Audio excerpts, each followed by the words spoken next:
एक इंटरव्यू में नितिन गडकरी ने बहुत सारे कारों को लेकर बहुत सारे बड़ी बड़ी बातें कह दी।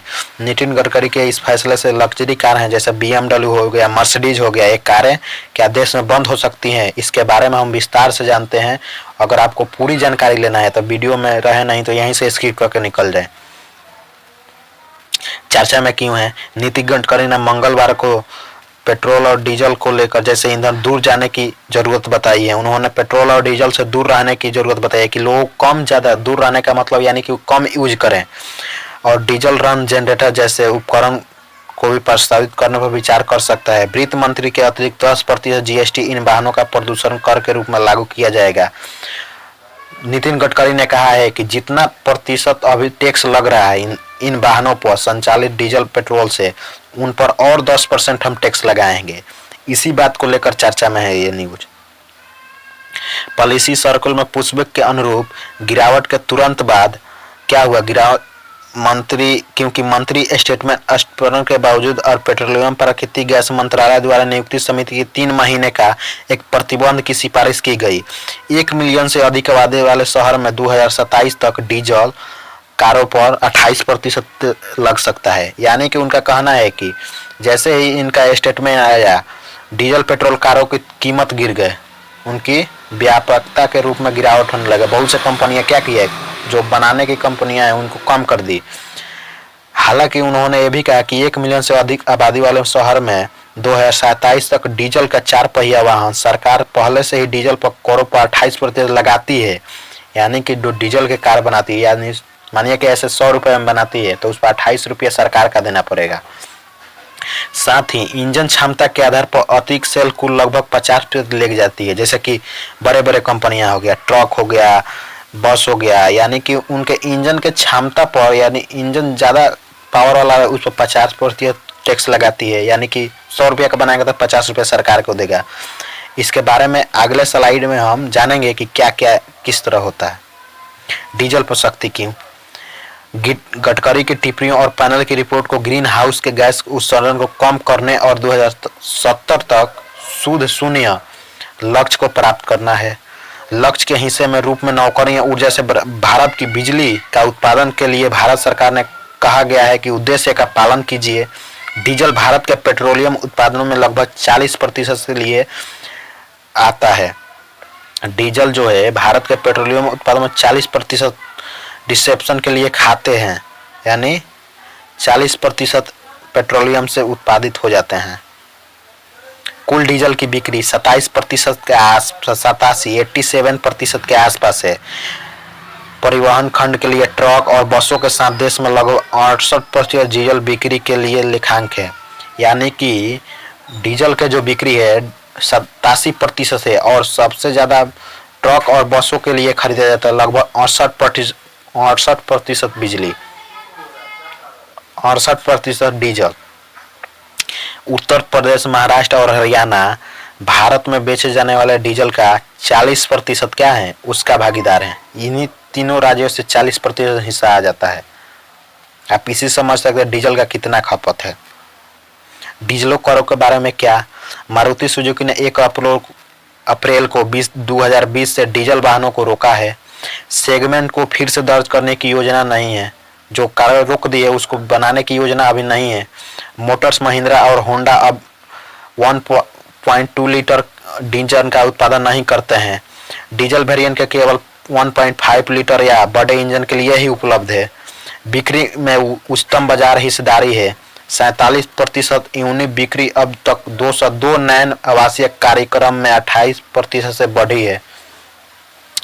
देखिए, मारुति सुजुकी ने जो अपना डीजल वाली वाहनों थी छोटे लेवल की, यानी 1.2 लीटर की, उसको रोक दिया है। उसको चालू करने के अभी विचार में नहीं है। महिंद्रा मोटर्स ये जो जितना है कंपनी, ये भी रोक दी है। अब 1.5 लीटर का ही इंजन वाली बनाती हैं। M&M के डीजल कर की बिक्री की उच्चतम बाजार के हिस्सेदारी से इस साल अब तक 47% यूनिट बिक्री अब तक 2200 नए आवासीय कार्यक्रम में 28% ही बढ़ा है। पहले बहुत ज़्यादा था, ज़्यादा नहीं बढ़ा है, ये बताए हैं डीजल करों की। जबकि डीजल वेरिएंट अभी भी कोरिया के हुंडई और जापान की टोयोटा मोटर से उपलब्ध है। देखिए जो कोरिया के हुंडई कंपनी है और जापान की टोयोटा है जो फॉर्च्यूनर बनाती है, इन्होंने इसमें डीजल अभी भी उपलब्ध है। इसकी इनोवा क्रिस्टा रेंज है, इनोवा क्रिस्टा हाल ही में इन्होंने लॉन्च किया है इलेक्ट्रिक पर। नरकर्स ने 2020 के बाद से अपने डिजिटल पोर्टियो को हटाने के लिए काफी हद तक चले गए। नतीजन कुल डिजिटल मांग के लिए यात्रियों वाहनों का योगदान वर्तमान में 16% 5 तक गिर गया है। 2023 में 28 से कम था। जो 2023 में इतना बाइक बिकती थी 88% बढ़ी थी 2013 में, वो अब गिरकर कितना हो गई है? अब वो गिरकर हो गई है 16.5%। आप इसे समझ सकते हैं कि बहुत बड़ा बदलाव आ गया, आधे का फर्क आ रहा है। इतनी नकारात्मक डीजल इंजनों का उच्च स्पीड अनुपात का मतलब है कि नाइट्रोजन के ऑक्साइड के अपरिवर्तित उत्सर्जन पेट्रोल बनाम डीजल इंजनों की मुख्य कमी में से एक है। डीजल का सबसे बड़ा झटका 2015 का वॉक्सन घोटाला था। डीजल इंजनों में उत्सर्जन नियंत्रण को सक्रिय करने के लिए पाया गया था, जबकि उन्हें वास्तविक ड्राइविंग में दर्जनों गुना अधिक एनोल उत्सर्जित करने की इजाजत दी गई थी।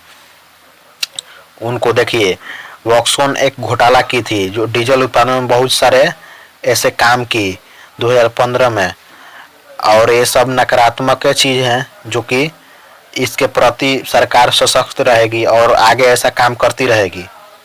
अगर टैक्स बढ़ा दे तो कार पर क्या प्रभाव पड़ेगा? अधिक महंगा हो जाएगी, तो यह कई कंपनियों के बिक्री को प्रभावित करेगा। यानी कि हम टैक्स ही बढ़ा दे तो कोई कार खरीदेगा नहीं, तो कंपनियां क्या चलेगी जाएंगी? घाटे में चलेगी। भारतीय खरीदारों के बीच पेट्रोल कारों को पसंदीदा पसंद कर रही हैं, यानी कि पेट्रोल जो कारें हैं उसको भारतीय लोग पसंद कर रहे हैं। डीजल कार की बिक्री लगातार घट रही है। हालांकि लग्जरी कार खंड एक अलग पिक्चर प्रस्तुत करता है। लग्जरी कार क्या कहते हैं कि अगर ऐसा रहा तो हमारे इंजन पर क्या होगा? बदलाव उनके ईंधन मिश्रणों को पोर्टफोलियो को प्रभावित करेगा, यानी कि हमारा इंजन, हमारा जो एक ब्रांड बना है उस पर बहुत सारा प्रभावित करेगा।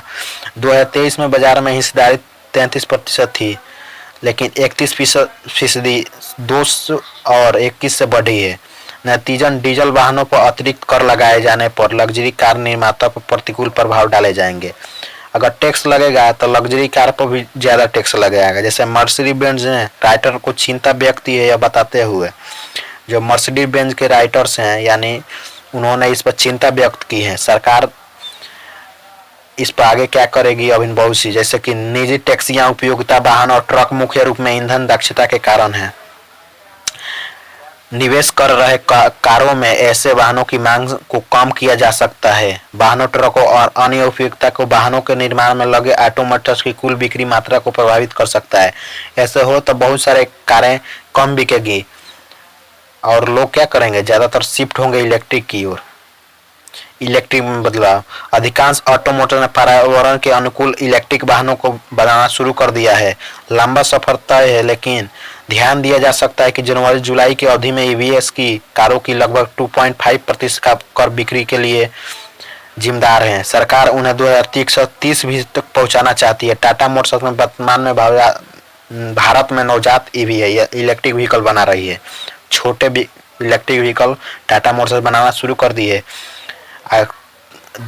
2.5% जुलाई में बिक्री हुआ था, लेकिन भारत का क्या है टारगेट है 2030 तक इसे 30% करना है।